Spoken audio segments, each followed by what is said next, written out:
On savait que la situation était difficile pour les migrants noirs en Libye. Des rumeurs mentionnaient des migrants transformés en esclaves depuis la chute de Kadhafi. Cette semaine, CNN a diffusé une vidéo confirmant une réalité qu'on refusait de voir. Les Noirs étaient considérés comme de la marchandise. À la suite de ça, les leaders d'opinion de la communauté afro, comme Claude Issard, ont exprimé leur indignation. Un collectif contre l'esclavage s'est formé. Le collectif contre l'esclavage et les camps de concentration en Libye. Ce collectif, avec l'ONG Urgence panafricaniste, organisait le 18 novembre un sitting de protestation à proximité de l'ambassade de Libye. C'est dans ce contexte que 2000 personnes se sont rassemblées à Paris.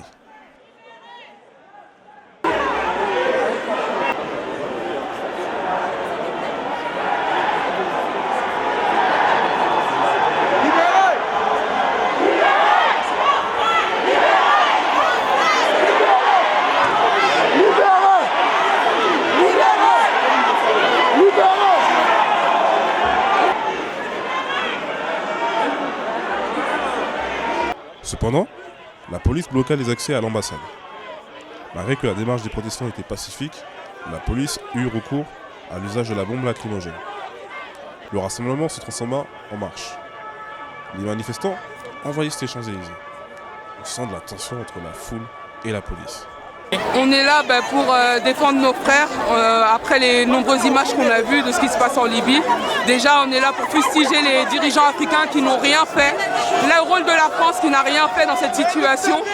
Le rôle de nos dirigeants et voilà, pour montrer que les Noirs, la vie des Noirs compte et qu'on est là et que voilà, on ne va pas se laisser faire. Et voilà, à 20 ans près, à 30 ans près, ça aurait pu être mon père qui était dans cette situation-là. Donc on ne peut pas laisser ça comme ça. C'est impossible. Depuis que j'ai vu ces images, j'arrive même plus à dormir. Donc voilà, on est là et on va se mobiliser. Et je suis super fière que là, la communauté, elle s'est bien... là, pour l'instant, il n'y a pas de souci et qu'il y a beaucoup de monde et vraiment, je suis fière de ça.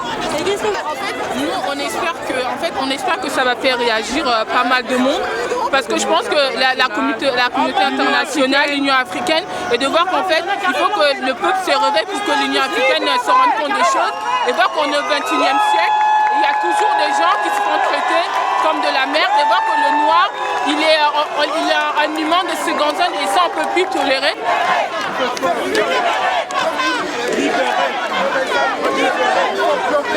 Pour montrer à tous, non seulement aux dirigeants africains, mais aussi aux occidentaux, parce qu'ils appliquent toutes ces politiques de merde. Parce qu'on en a marre, on en a les ras-le-bol. Tout ce qu'on veut, on est tous des humains. On est fiers d'être noirs, on est fiers, on est toujours debout. C'est eux qui nous envient, c'est pour ça qu'ils sont jaloux de nous. Ils nous font croire qu'ils sont plus supérieurs que nous. Non, l'être le plus supérieur sur cette terre, le plus béni sur cette terre, c'est les Noirs. L'Afrique est une terre bénie. Il faut que la jeunesse africaine s'en rende compte.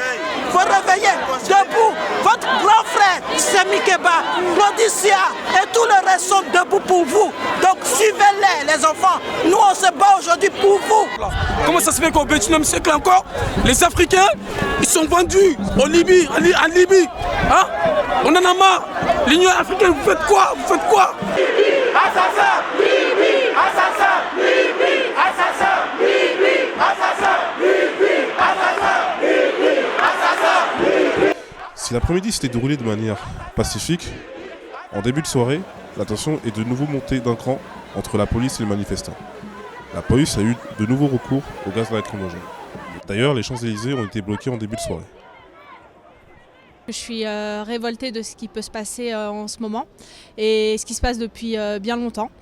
Voilà, il faut qu'on réagisse. Nous les jeunes, c'est notre devoir exactement de réagir et d'intervenir même d'une façon banale, de venir marcher sur Paris. On a été malheureusement barrés plusieurs fois par les policiers. Mais on a réussi à détourner et à venir jusqu'au consulat. On a été témoin d'une jeune fille qui a reçu de la bombe lacrymo en plein dans sa face. Elle était en larmes et elle est partie en pleurant, quoi. C'est un mouvement, s'il faut recommencer toutes les semaines, on le fera jusqu'à ce que ça change. Aujourd'hui, il y a eu 400 ans d'esclavage et que c'est toujours pas aboli. Et qu'il y a ce cas en Libye, mais les cas de racisme envers la population noire, envers la population métisse, parce que je suis métisse aussi, elle est toujours présente. Voilà. Beaucoup de peine aussi. Quand on a vu le barrage des policiers avec la jeune fille qui a reçu la bombe lacrymogène, beaucoup de haine, si je puis dire aussi. Voilà.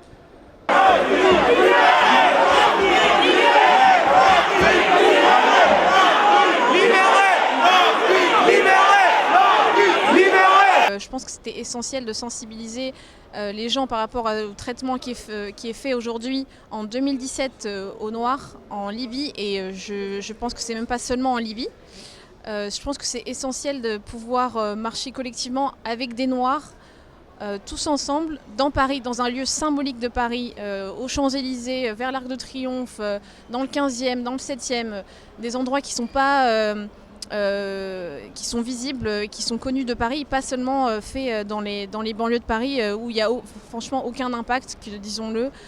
Qu'il y ait un mouvement à Bobigny ou qu'il y ait un mouvement à Clichy-sous-Bois, je peux vous dire que BFM TV ne sera pas présent. Et d'ailleurs, ils ne sont pas là aujourd'hui. Et donc voilà, je pensais, moi, c'est ce qui m'a poussée à venir ici parce que comme je disais tout à l'heure, c'est un mouvement qui est fédérateur et c'est un mouvement pour les Noirs, fait par les Noirs, à l'intention des Noirs, parce qu'il n'y a que nous qui pouvons nous réveiller par rapport à ça. Et il ne faut pas attendre des autres qu'il y ait un réveil des consciences, parce qu'il n'y a que nous qui pouvons agir pour notre sort. Voilà. On a marché en criant nos slogans, bien sûr, parce que c'était essentiel de pouvoir comprendre pourquoi on marchait. Et donc voilà, ça s'est fait de façon pacifique. Mais après, bien sûr, il y a eu l'intervention des policiers qui ont essayé de bloquer tout mouvement dans Paris, donc en essayant de contourner notre marche. Ils ont d'ailleurs lancé des bombes lacrymo parce que voilà, donc je pense qu'il n'y a que la violence pour nous faire taire. Mais bon, visiblement, vous voyez, si vous voyez là-bas, le mouvement, il n'est toujours pas fini. Il y aura toujours du bruit pour ça. Hein. Ce ne sera pas la première et la dernière fois.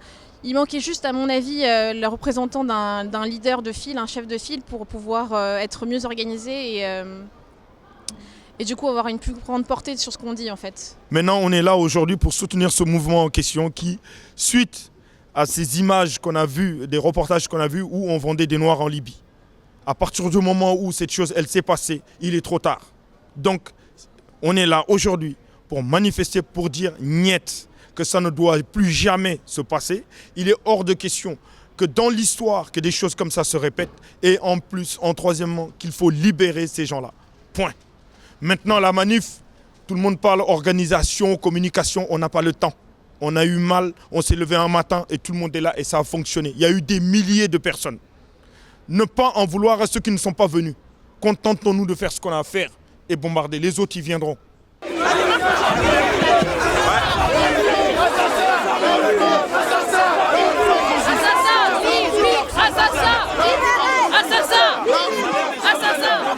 Il est très important aujourd'hui qu'on s'unisse et que tant qu'on ne va pas se mobiliser, tant que les Noirs vont se dire « Oh, on ne peut rien changer, on ne changera rien ». Mais aujourd'hui, on commence par se changer soi-même. Et c'est à partir du moment où toi, tu te mobilises, que toi, tu te déplaces. Ne cherche pas à voir ce que les autres font. Fais-toi, les autres suivront. Et c'est comme ça que le monde changera. Parce que nos dirigeants sont corrompus, parce que la France les tient. Aujourd'hui, il faut que nous, on se lève, puisque eux, ils ne font rien. Il faut que nous, on se mobilise. Et c'est pour ça qu'on est tous là.